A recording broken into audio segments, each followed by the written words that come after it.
Bom, pessoal, com o resultado da aula 3, né, a gente deve ter conseguido fazer esse setup, colocar o modelo de referência, colocar a matéria-prima, a peça de trabalho montado, colocar a máquina, o ponto zero, o sistema de fixação e criar uma operação. Tá? Nessa operação a gente definiu tudo isso, definiu o ponto zero, definiu a folga, né? E já podemos começar a usinar. Então, dentro disso, o primeiro passo, e sempre, né, sempre no CRIO, na filosofia de trabalho para fazer uma usinagem, a gente vai sempre trabalhar com uma geometria auxiliar, que ele vai chamar de geometria de manufatura. Tá? Nessa geometria auxiliar, a gente vai trabalhar com um esboço, ou a gente vai desenhar, ou ele vai gerar de forma automática para a gente. Tá? E depois da geometria auxiliar pronta, né, da geometria de manufatura pronta, a gente vai informar uma sequência de corte, uma sequência NC. Essa sequência pode ser um desbaste, um acabamento, um furo. Né? Nessa sequência, a gente vai informar a ferramenta e os parâmetros de corte para fazer o corte, como rotação, velocidade de avanço, profundidade de corte. Tá? Então, vamos fazer nossa primeira geometria auxiliar. Tá?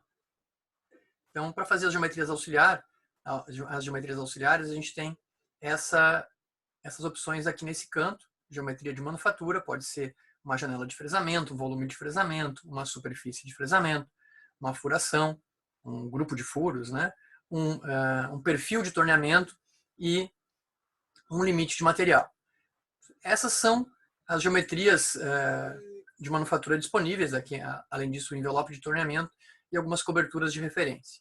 Essas são as geometrias de manufatura disponíveis no software para todas as opções de usinagem. A gente vai ver algumas dessas geometrias repetidas aqui na aba torneamento. A gente pode clicar nessa aba, né, e a gente vai ver aqui as geometrias de manufatura. A gente vai repetir, por exemplo, o perfil de torneamento, envelope de torneamento, limite material e grupo de furação, que são as geometrias de manufatura específicas para torneamento. A primeira que a gente vai fazer, né, é um perfil de torneamento. A gente vai informar o sketch, o esboço para esse perfil de torneamento. A gente pode clicar aqui em perfil de torneamento. Tá? Uma vez clicando em perfil de torneamento, a gente vai entrar nesse ambiente de perfil de torneamento, vai aparecer uma nova aba aqui, né, e as nossas opções. Né? Essa opção que está marcada aqui, né, é o perfil automático. Né, e a gente vai ver destacado em vermelho aqui, né, o que a gente precisa informar para o software. Sempre que o software solicita alguma coisa para a gente, ele vai dar algum detalhe aqui embaixo. Ó. Então, ele está, né, solicitando que a gente selecione um sistema de coordenadas para usar como sistema de coordenadas do perfil de torneamento. Está pedindo que a gente informe o ponto zero, né, o ponto zero daquela nossa usinagem. Então, a gente pode clicar no ponto zero aqui no desenho. Ele vai assumir aqui na colocação, ó, o meu sistema de coordenadas como o ponto zero que a gente tinha solicitado. Como ele está com esse botão de esboço automático, ele tentou definir de forma automática, né, como ele reconhece o sólido do nosso modelo de referência, um esboço contornando esse sólido. Só que esse esboço tem alguns problemas. Né? No final aqui, ele vai colidir, a ferramenta vai colidir com a placa, né? E um outro problema é que esse canal aqui deve ser usinado com o bedame. A gente não consegue fazer a usinagem desse canal com a mesma ferramenta que vai fazer esse desbaste. Então, a gente vai informar um sketch para ele. Claro, se fosse uma peça com um desenho que fosse possível fazer no automático, né, que ele não fosse bater na placa, que não precisaria trocar de ferramenta, a gente poderia deixar o automático. Como é que a gente informa um esboço para o software para poder fazer o nosso caminho de ferramenta? A gente tem esse outro botãozinho aqui, que é usar o esboço para definir o perfil de torneamento. Clicando nele, esses ícones dos lados aqui vão mudar. Eu vou clicar aqui nesse botão e eu tenho aqui um novo ícone, né, que é para eu entrar no ambiente de sketch. Eu clico nele e ele pede para eu definir a orientação do esboço. Tá? Eu tenho que definir a orientação. Basicamente, né, vocês estão vendo essa seta aqui, essa seta rosa apontando para dentro, né? Essa orientação é se eu vou olhar nesse sentido ou se eu vou olhar, né, de dentro da tela para fora, se eu vou inverter o sentido, a orientação do meu esboço. Eu vou manter a orientação default, né? Isso vai fazer diferença no caso da torre dianteira ou torre traseira do torno, mas nesse caso, nesse primeiro exercício, a gente não vai entrar nesse mérito. Vamos só entrar já direto em esboço. Uma vez entrando em esboço, né, ele vai tradicionalmente reorientar a peça para a gente olhar aqui o nosso perfil de torneamento. Caso a sua peça não entre no desenho de forma automática, né, não vire de acordo com a orientação do esboço, a gente tem esse botão aqui, ou mesmo se a gente rotacionar sem querer, a gente tem esse botão aqui que coloca, né, a vista de esboço. Coloca ela, né, o plano de esboço paralelo à tela. Essa é a ação que ele faz. Né? Agora a gente tem essa outra janelinha aqui que pede referências. Para que servem as referências? Para nos ajudar a desenhar. Sem falar que a gente está num software paramétrico, ele precisa de pelo menos 2 referências para qualquer desenho bidimensional. Então a gente vai colocar algumas referências a mais para nos ajudar a fazer o contorno dessa peça. Então, que referências é o que eu vou colocar? Eu vou colocar aqui essa borda aqui, né, bem a face do modelo de referência, o meu diâmetro maior, esse diâmetro, né, final aqui também do modelo de referência, a lateral desse cone, o diâmetro intermediário. Vejam bem que eu não vou colocar o diâmetro menor, eu ainda não vou usinar o diâmetro menor, isso a opção automática fazia para mim. Né, eu vou... Né, e por enquanto eu não estou desenhando ainda, só estou colocando as referências. Vou colocar esse cone final aqui também como referência. Tá? Então, eu tenho uma referência na face do bruto, 2 no diâmetro maior, aqui o cone, o diâmetro intermediário e o outro cone. 1, 2, 3, 4, 5 referências. Posso fechar a minha janela de referências. E sempre que eu quiser acessar tanto a janela de referências, né, quanto o plano de esboço, esses ícones estão aqui. Ó. Eu tenho aqui para orientar conforme o esboço. O mesmo ícone que tem aqui se repete aqui. Eu posso selecionar referências de novo, remover referências. E posso também reorientar o meu plano de esboço. Né? É a mesma janela que abriu antes. Tá? Todas as 3 estão nessa parte da tela. Tá? O que eu vou fazer agora é fazer um desenho, fazer o meu esboço, né, do meu perfil de torneamento, o perfil que eu quero usinar. Tá? Como eu tenho essas referências, eu coloquei referências a mais, e essas referências me ajudam a fazer um snap, né, o mouse, né, aderir ali às referências que eu selecionei. Então eu clico aqui na minha ferramenta de desenho de linha e vou começar meu desenho. Vejam bem que como é um torneamento, eu vou começar ele abaixo do x0, abaixo do valor 0 para o x. Por quê? Para que não fique, né, como a minha ferramenta tem uma ponta arredondada, se eu partir exatamente do 0, vai ficar, né, aqui os 2 raios de ponta como um bico aqui na peça usinada. Então eu passo um pouquinho do centro, tá? Tomando cuidado para não ser muito, senão a minha ferramenta vai estar cortando com as costas da ferramenta. Então eu passo um pouquinho do centro e vou contornando a peça conforme, então, ele vai fazendo o snap. Tá? E termino um pouquinho antes da placa, né, para não matar, não dar colisão. Termino aqui e para concluir o desenho eu clico com o botão do meio do mouse ou uso a tecla ESC do teclado para concluir o desenho. Então eu concluo aqui meu desenho, comecei aqui embaixo. Vejam bem que eu tenho meu ponto de início aqui, o ponto de fim aqui. Fiz o contorno. Certo? Então, de desenho eu posso... Era isso, eu posso clicar aqui na ferramenta de seleção, nesse ícone que parece uma setinha de mouse, e vai aparecer aqui os meus pontos de desenho.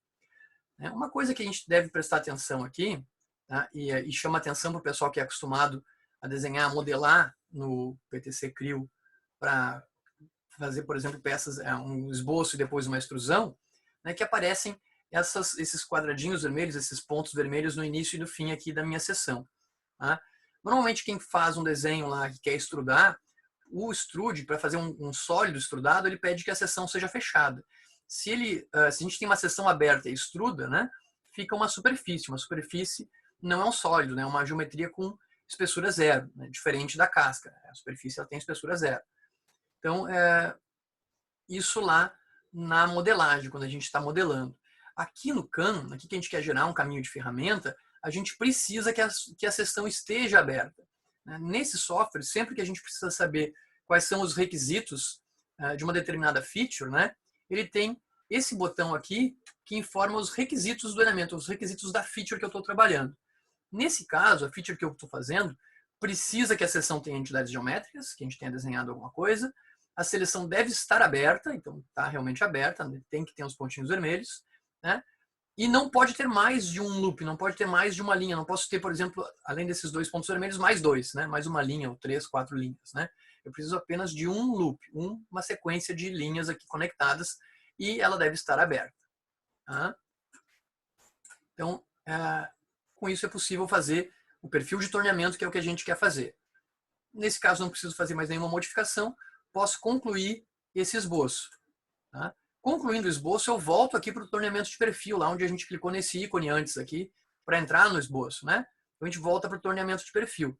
Não preciso definir mais nada no torneamento de perfil, a não ser tomar um cuidado para olhar aqui, ó, que eu tenho de novo aqui a minha seta que indica o início do meu caminho de ferramenta, o meu fim está localizado aqui, eu tenho essa outra seta aqui, e essa seta indica o lado onde o material vai ser removido. Eu posso, caso ela estivesse apontando para o lado errado, trocar a orientação da seta. O material que eu quero remover é esse mesmo, é esse que está aqui em cima. Então essa seta está apontando para o lado certo. Eu posso concluir o meu perfil de torneamento. Eu não posso simular ainda porque eu apenas defini a minha geometria auxiliar de manufatura. Apenas defini o meu perfil de torneamento. Agora a gente tem que fazer a sequência de corte, a sequência NC. Onde está a sequência NC? A sequência NC está aqui nessa aba, né, aqui nesses ícones com esses tons de azul. A primeira sequência NC que a gente vai fazer é no torneamento de área. Eu clico aqui no torneamento de área. Tá? E entro no ambiente de torneamento de área. Eu tenho que definir uma ferramenta e tenho que definir os parâmetros. Claro, tenho que também selecionar o movimento da ferramenta, que vai ser o perfil de torneamento que eu acabei de selecionar antes, de criar antes. Nós vamos criar uma ferramenta. Vou clicar aqui, tá? E vou... tem essa opção de ferramenta, com alguns cuidados que a gente tem que tomar, que é o que o programa, que o pós-processador vai gerar como programa para a máquina CNC executar. Lá na máquina CNC a gente tem algumas configurações que são a posição da ferramenta no porta-ferramentas, no revólver ou no magazine, né? E o offset da ferramenta. Tá? Essas opções aqui no CRIO vão estar nessa aba aqui, configurações. Tá? O número da ferramenta no porta-ferramentas, vamos supor que essa ferramenta que a gente está usando é a ferramenta 1. E o número do ajuste. O que é o ajuste?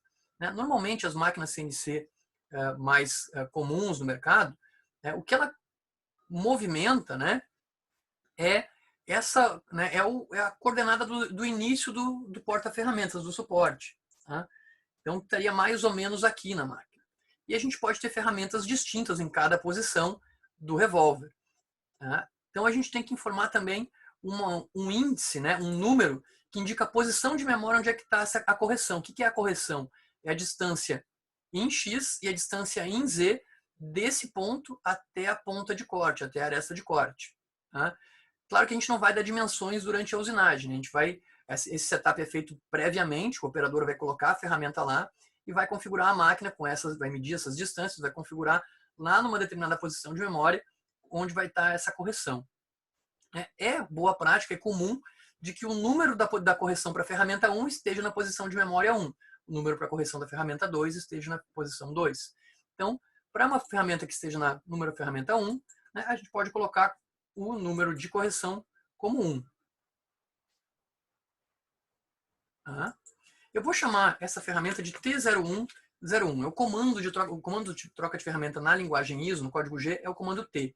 Né? Normalmente se informa a posição da ferramenta e o número do ajuste. Mas esse nome aqui de ferramenta é apenas um nome ilustrativo. No programa vai esse número e esse número. Tá? Então eu vou chamar essa ferramenta de T0101, vou deixar essas dimensões aqui, não vou mudar isso, não vou mudar o material, minhas unidades estão em milímetros, é uma ferramenta de mão esquerda. Vou aplicar, a minha ferramenta deve aparecer na minha lista de ferramentas aqui, tá? E eu vou dar um OK. Tá? Como eu estava com o meu perfil de torneamento selecionado quando eu entrei na sequência de corte, ele já calculou os caminhos de ferramenta e já mostrou para mim. Tá? Só que eu posso observar que aqui eu tenho, a ferramenta termina aqui e faz esse recuo. Como é que eu corrijo isso? Eu vou aqui nos movimentos da ferramenta, clico aqui no meu corte, né? E clico em editar. Olha, essa seta aqui indica o fechamento do meu envelope. Ela está apontando para trás, ou seja, ela deixa a ferramenta ir um pouco mais. Pode ter o risco de colidir com as castanhas aqui, então eu vou trocar essa seta para apontar para cima, só clicando nela. Tá? Ou trocando aqui na extensão final, que estava em positivo Z, né, em negativo Z, apontando para trás, eu troco para positivo X, que é apontando para cima. Tá? O início, né, está apontando para positivo Z, que está ok, pode ficar aqui, esse vai ser o meu envelope, ou seja, a ferramenta vai entrar por aqui para poder cortar. E com a seta para cima eu impeço que ela vá lá para trás. Tá? Eu vou dar um ok nesse movimento, tá? Volto aqui para o torneamento por área, e eu vou dar uma olhada nos parâmetros de corte, tá? Que eu chamei a atenção aqui, né, que eu vou definir a ferramenta e os parâmetros de corte. Essa versão do software já coloca alguns parâmetros mínimos ali. Né? Por exemplo, o cut feed ele já deixa com 4.4, né, que ele tem essa fórmula aqui de 0.2 vezes, né, a largura da ferramenta menos o raio de ponta vezes 2, que é o meu parâmetro mínimo de avanço. Tá? E ele tem uma profundidade de corte mínima, que também depende do raio de ponta da ferramenta. 0,75 vezes o raio de ponta. Eu posso colocar fórmulas aqui. Né? E a rotação, o spindle speed, que é a rotação, ele tem também um cut feed vezes 100, que é esse cut feed aqui vezes 100. Tá? São parâmetros de fórmula do CRIO, a gente pode digitar esses valores. Do que dependem esses valores? Depende, além do raio de ponta, por exemplo, o avanço não pode ser menor que o raio de ponta, né? O avanço tem que ser igual ou maior que o avanço tem que ser igual ou menor que o raio de ponta, né? Se eu tiver um avanço maior que o raio de ponta, eu vou usar uma rosca. Tá? Então, o avanço tem que ser menor ou igual ao raio de ponta. Tá? Então, a gente tem esse valor mínimo aqui. Só que assim, em que unidades estão esses valores aqui? Em que unidade eu tenho esse cut feed? Ele está em milímetros por minuto, milímetros por rotação.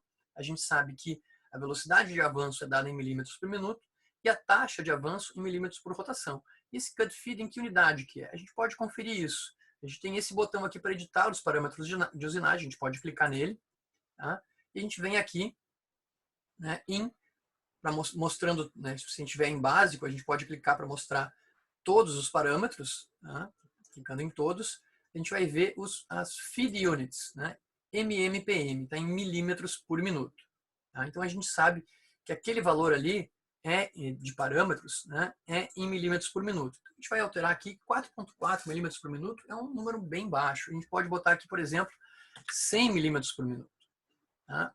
E também a profundidade de corte ela é mínima 0,75, né? Dependendo do material que eu estou usinando, se eu estou usinando um aço, um nylon, um poliacetal, dependendo do material que eu estou usinando e do material da ferramenta, eu posso ter profundidades de cortes diferentes. Eu vou colocar 1 milímetro aqui de profundidade de corte e uma rotação de 1000 RPM, não 10.000. Né? Minha máquina não vai até 10.000. O limite de uma máquina, no torno pode ter, por exemplo, né, tem tornos onde o limite é 3.000, 4.000 RPM. Eu vou trabalhar com um limite, né, eu vou trabalhar com uma rotação de 1000 RPM. Tá? Só a título de exercício, né, a gente pode ver, por exemplo, se eu estiver usinando com um torno, tá, uma ferramenta de metal duro, é uma operação de desbaste de um aço 1035, né, uma dimensão de 50 milímetros de diâmetro, né, eu vou ter, por exemplo, um valor tabelado de 200 metros por minuto. Lembrando que é para calcular a velocidade de corte, aliás, a rotação, né? Lembrando que a velocidade de corte é π vezes o diâmetro vezes a rotação dividido por 1000, né? Então a gente tem que a rotação é dada, né, por... Deixa eu trocar aqui.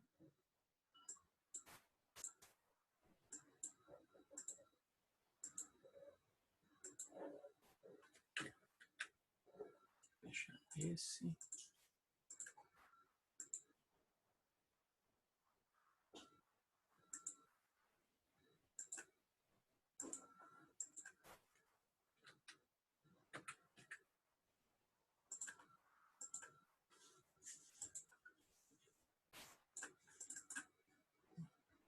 A rotação é dada pela velocidade de corte vezes 1000 dividido por π vezes o diâmetro.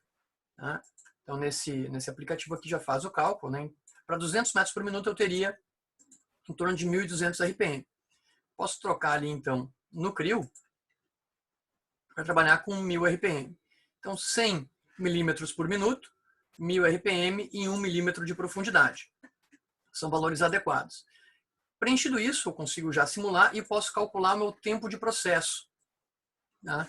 Uma grandeza importante que a gente tem que levar em consideração no planejamento de usinagem é quanto tempo vai durar essa minha usinagem. E simula aqui, né, com esses parâmetros, em torno de 5 minutos.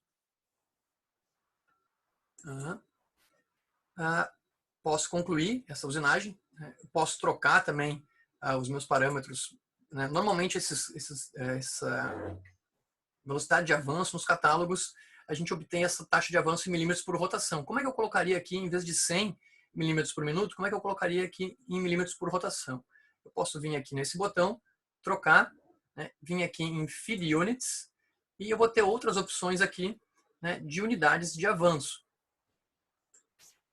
Por exemplo, eu posso trocar minhas unidades de avanço para, em vez de milímetros por minuto, para MMPR, que são milímetros por rotação. Posso dar um OK. Posso voltar aqui nos meus parâmetros. Né? Se eu simular agora o tempo que demoraria com 100 milímetros por rotação, eu tenho uma usinagem muito mais rápida. Né? Claro, com um valor impossível, né? Muito alto. Passa para 0,14 minutos. Eu posso ter uma usinagem bem mais rápida. Mas eu não vou usinar com 100 milímetros por rotação. Eu vou usinar com 0,1 milímetros por rotação.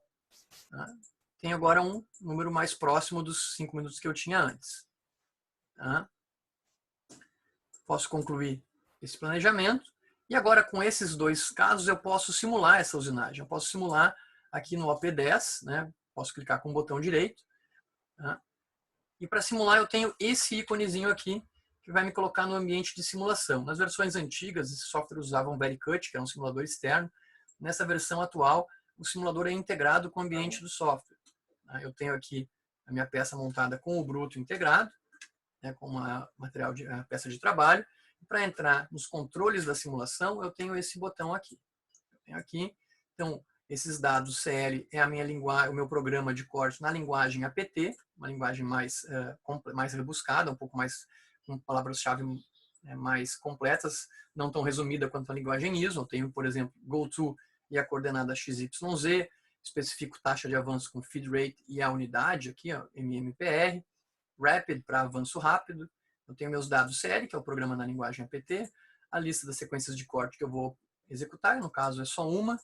Minha lista de ferramentas, eu tenho uma ferramenta só por enquanto também. Informações NC, ele mostra a coordenada que a ferramenta está durante a usinagem.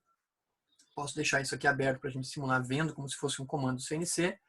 Relatório de colisão e relatório de sobrecorte, se eu corto o modelo de referência, corto a mais do que eu deveria. Então, com essa simulação, eu vou dar um play aqui e vou executar a simulação. Ele mostra o caminho de ferramenta e vai removendo o material. E eu já posso observar que eu tenho aqui, né, um problema na minha usinagem. Tá? Eu estou cortando a mais do que deveria. Tá? Eu posso olhar visualmente aqui ilustrado, fazer uma comparação, né, com cores aqui para indicar o resultado do meu corte. Clico aqui, abro comparar, clico aqui em comparar, ele vai mudar as cores aqui, indicando, por exemplo, como um verde, né, eu cheguei já exatamente no modelo de referência. Azul ainda tem sobre metal para remover. Aqui, e aqui na frente eu tenho rebaixo, daria para entrar um pouco mais. E em vermelho eu excedi o modelo de referência. Então eu tenho aqui já uma colisão ou um sobrecorte, né? Tem aqui o relatório de sobrecorte, todos os pontos, né, onde a ferramenta encostou, removendo o material do modelo de referência. Então a gente vai corrigir isso. Como é que a gente corrige esse problema? Tem várias maneiras, né? O ideal é eu conhecer as ferramentas que eu tenho instaladas e ter mais opções de ferramentas. Como eu tenho aqui um ângulo de mais ou menos 50 graus, eu vou alterar a minha ferramenta. Eu posso vir aqui na minha manufatura. Na manufatura, eu tenho a lista de ferramentas disponíveis, que é as que eu cadastrei, que no caso é só uma, né? Nesse botão aqui, ferramentas de corte. Ela está ali com essas dimensões aqui. Tá? Então eu tenho aqui meu ângulo de posição, esse ângulo da frente aqui 120 graus, o ângulo de costas 15, né, que está muito pequeno para aquele cone ali, né, e a minha largura de ferramenta. Eu vou fazer duas coisas. Eu vou trocar esse ângulo para 55 e vou trocar essa largura da ferramenta por 35. Tá? Vejam bem que eu troco as dimensões e esse desenho não muda, né? Eu consigo ter um preview de como a minha ferramenta vai estar clicando nesse ícone. Tá? Aqui eu tenho um desenho mais ou menos de como está a minha ferramenta. Esse ângulo aqui de 120 ainda está exagerado, né? Não, essa ferramenta a gente não deve encontrar uma ferramenta com esse formato. Eu vou trocar aqui então também para 85 graus, dar uma olhada como é que ela fica. Ficou aí numa ferramenta aqui.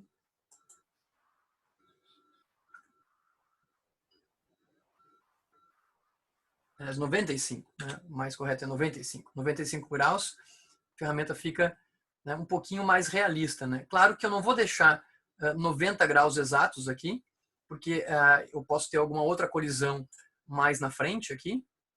Então eu vou deixar um pouquinho maior que 90 graus o ângulo de posição e 55 de costas para não haver a colisão ali. Eu troquei por uma ferramenta hipotética, eu não consultei catálogo para ver se essa geometria de ferramenta existe, mas essa ferramenta aqui corrigiria aquela colisão ali. O ideal é a gente olhar um catálogo, olhar as dimensões da ferramenta, né, que é o mais aconselhado, mas para esse exercício aqui de resolver aquele problema, a gente usou a ferramenta default também do software, a gente pode dar uma experimentada.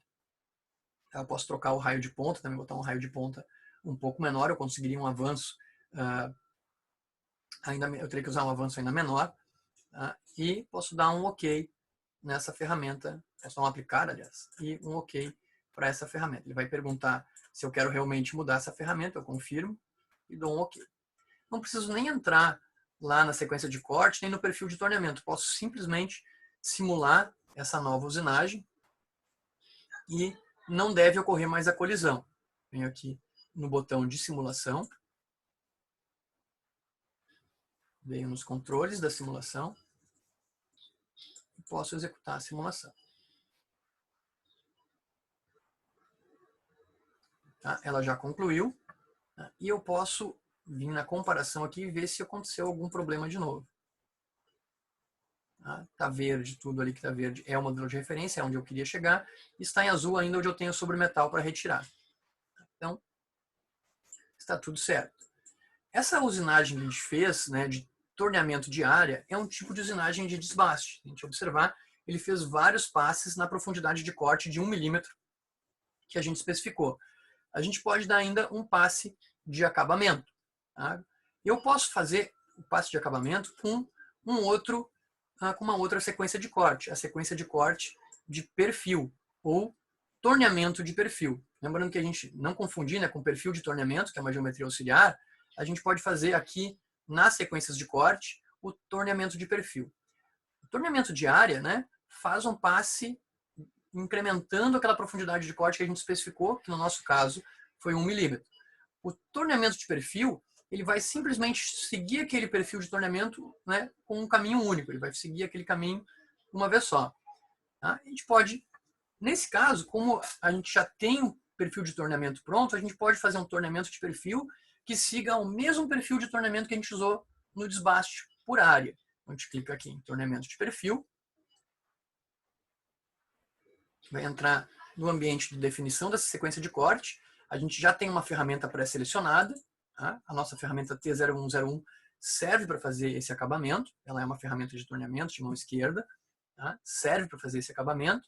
E a gente pode simplesmente especificar aqui qual o movimento da ferramenta, que é o que está faltando.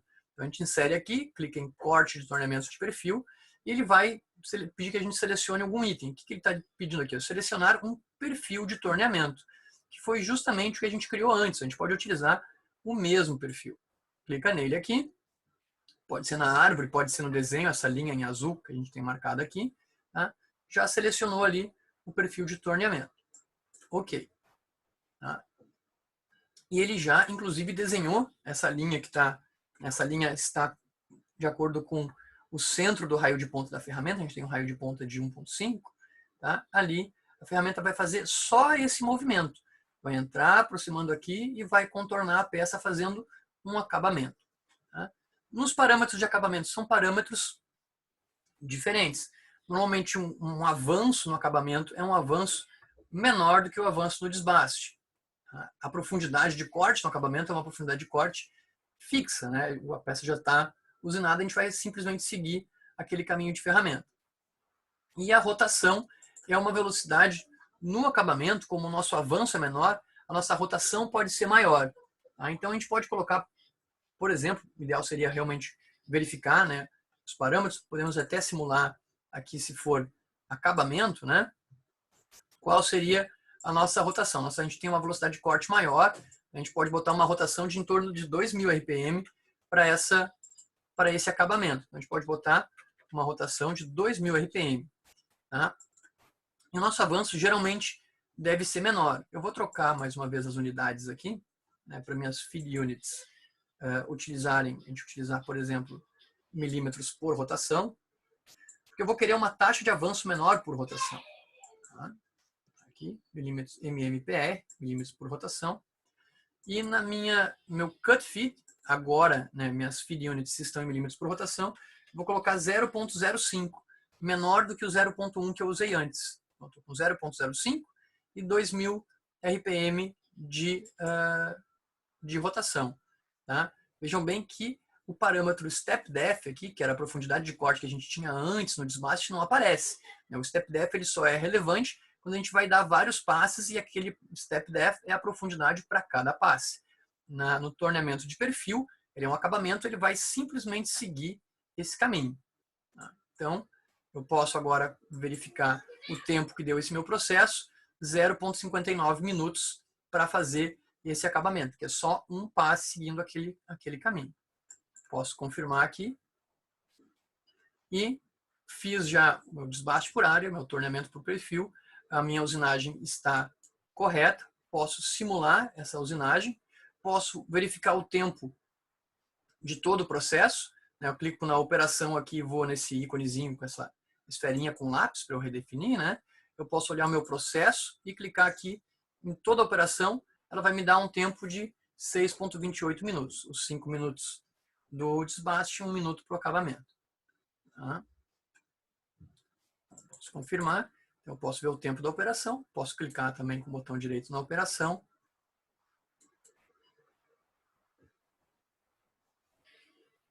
E fazer a minha simulação completa de toda a operação, das duas sequências. Clico aqui. Posso executar a minha simulação. Vai fazer o desbaste, todo o desbaste. E, no final, esse caminho do acabamento. Tá?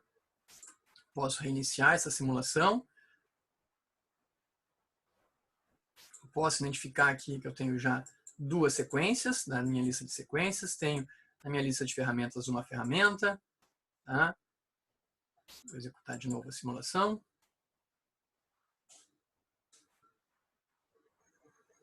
Posso ver o meu relatório de sobrecorte. Não tenho nenhum sobrecorte e nenhuma colisão.